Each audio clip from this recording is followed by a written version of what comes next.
Hello, Gemini, Sun, Moon Rising, and Venus signs. Kumusta kayo? Sana po'y nasa mabuti kayong kalagayan. Welcome back po sa Star Tarot. At kung bago kayo dito, welcome din po kayo. Please subscribe, like, share my videos, and leave me a comment kung nakaresonate kayo. So, Gemini, circuitous route and perception. Ayan. So, baka ang iba sa inyo sa ngayon, mga paikot-ikot yung isip ninyo. Maaaring hindi kayo madalas nakikipag-usap sa iba, no? Parang siguro hindi kayo masyadong nakakarinig, no, ng perception ng iba. Parang hindi kayo masyadong tawag dito, hindi kayo masyadong nakakapag-mingle, no, with other people, yung gano'n. Kaya parang walang impluwensya, no? Hindi kayo naiimpluwensyahan ng ibang tao, parang gano'n. Kaya kung ano yung naiisip mo, madalas siguro, yun din, no? Yun lang ang paikot-ikot din sa isip ninyo. So, there is also, yung parang focused ka, no? Napipick up ko dito, maybe you are focused talaga sa sarili mo, no? Ano lang, yung parang, siguro wala ka din pakialam, no, sa iba, parang gano'n. Yung bahala sila kung ano man yung sabihin nila, ano man iniisip nila sa'yo, kung ano, maaaring hindi mo rin naman yung pinapansin. Meron siguro mga nakikipag-usap sa'yo, maybe they're trying to influence you in whatever way, pero dedma ka lang din, no? Parang gano'n. You're just listening, no, to yourself. There is a need also siguro ngayon for you to change perception. We have number 5 as well.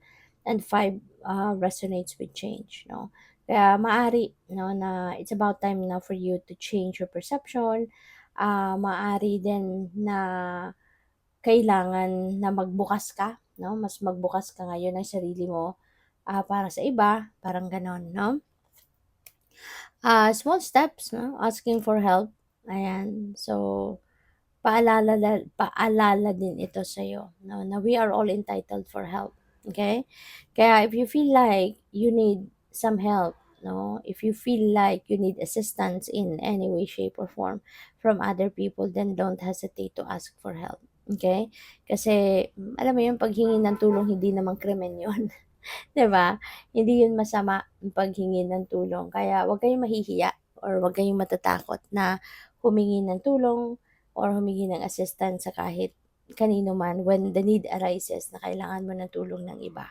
Okay? Always remember na we are all entitled for help. Walang exception dyan. Lahat tayo at some point sa buhay natin, talagang mangangailangan tayo ng tulong ng iba. Alright?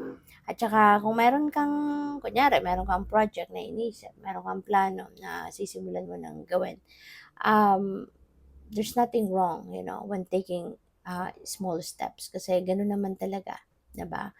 Ganun talaga ang buhay. Hindi natin pwedeng biglain ang lahat, 'di ba? May mga bagay, no, na talagang kailangan mong magsimula sa baby steps, 'di ba?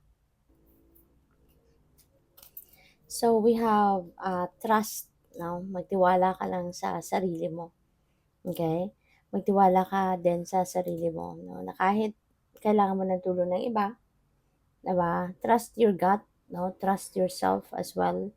Lalo-lalo na siguro ngayon, ano, na meron kayong pinagpaplanuhan, meron kayong pinag-iisipan, maybe you are thinking of the steps that you're going to do regarding pagtupad siguro sa pangarap mo, pagtupad sa goals mo, yung gano'n, no? If you need an input from other people, you need suggestions, huwag kayong mahiyang humingi, no, ng tulong from other people.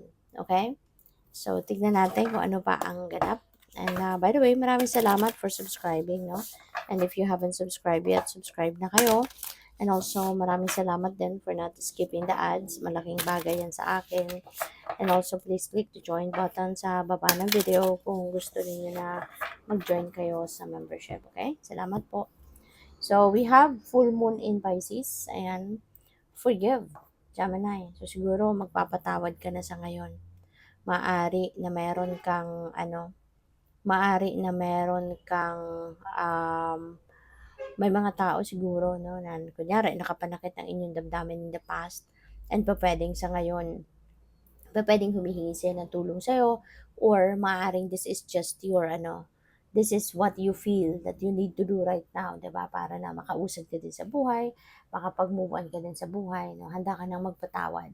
Even if, these people 'no, have hurt you in the past, hindi humihingi ng iyong forgiveness, but sa puso mo 'no, there is a need for you to forgive them. Kaya yun, so siguro mag-aano ka, magpapatawad ka na sa kanila, na papatawarin mo na sila, which is really good.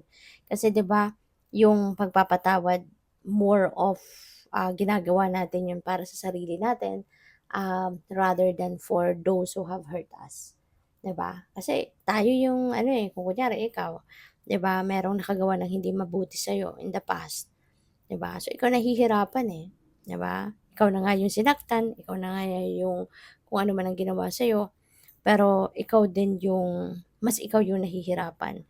Kaya it's better 'no, if you forgive them.